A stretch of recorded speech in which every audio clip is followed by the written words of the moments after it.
Naka-alerto rin sa bagyo ang Maynila. Siniguro ng City Hall na gumagana ang mga pumping stations para maiwasan ang baha. Ang sitwasyon sa Maynila, alamin live sa pagtutok ni Sandra Aguinaldo. Sandra.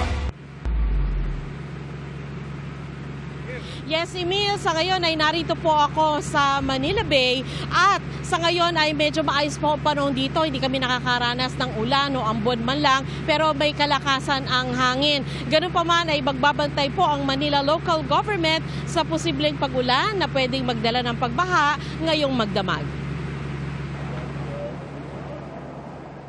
Sa Baseco sa Maynila na isa sa mga binabantayan ng local government dahil sa dami ng residente sa tabing dagat, parang ordinaryong araw lang.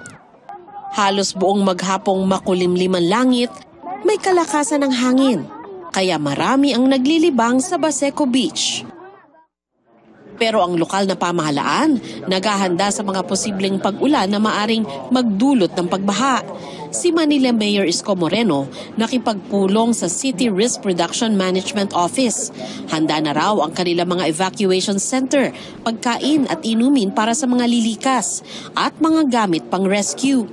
Tiniyak ng LGU na gumagana lahat ng pumping station, maliban daw sa Sunog-Apog Pumping Station na iniimbestigahan sa posibleng anomalya. Binabantayan din ng high tide pasado 1:00 ng hapon na pwedeng magdulot ng pagbaha. 24 pumping station in the north of Manila and 14 in the south of Manila.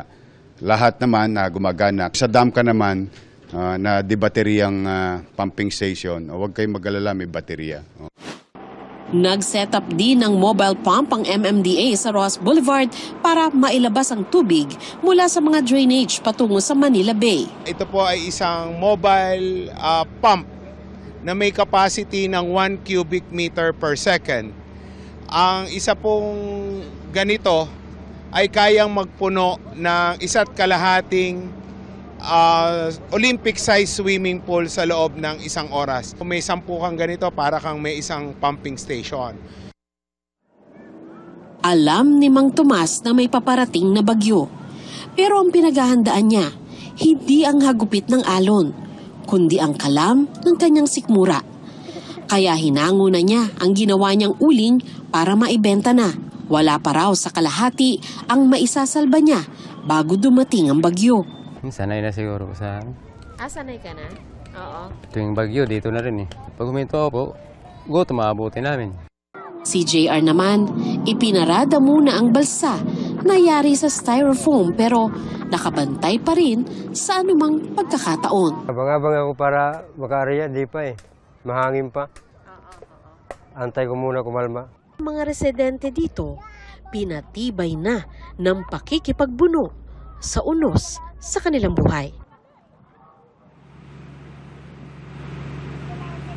Emil, sa ngayon ay nagpapatuloy yung pag-andar nitong mobile pump ng MMDA pero pinapahinga rin po yan at meron pa pong 6 na ganito sa iba't ibang bahagi ng Metro Manila. Emil? Maraming salamat, Sandra Aguinaldo.